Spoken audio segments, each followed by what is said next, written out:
Hello, young scholars. This is Mr. Martiron with your class lesson on the Middle Passage. Now, we know between 1525 and 1866, 12.5 million Africans were shipped from Africa to the New World. And we know how the transatlantic slave trade worked. We know that textiles and manufactured goods were sent from Europe to Africa. So the slaves were then transported across the Middle Passage to the Americas, where they produced all sorts of raw materials such as sugar, tobacco, and cotton. And those raw materials were sent back to Europe. But the question we are going to examine today is, how did people experience the Middle Passage? What was it like for people on board the slave ship?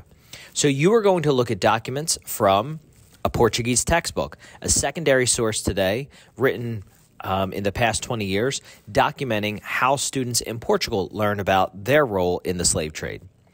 Next, we're going to take a look at a primary source from a slave ship captain and what were his experiences. You're going to analyze a diagram, a very famous diagram that you guys have seen, depicting a slave ship itself. You were going to read a passage, a primary source from a slave ship doctor, and ultimately you're going to read a very famous primary source from Olaudah Equiano, who was a freed slave, who described his experience coming across the Middle Passage. So you're going to take a look at all 5 of these sources, and don't forget your active reading strategy skills. So make sure you highlight the most important points of each passage.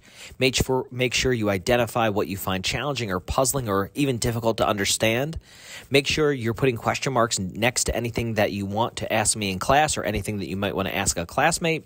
And then ultimately, what is something that you find interesting about each passage? So make sure you practice your active reading skills, because next week we're going to be comparing these documents and we're going to find out what source is the most reliable for understanding how people experience the Middle Passage.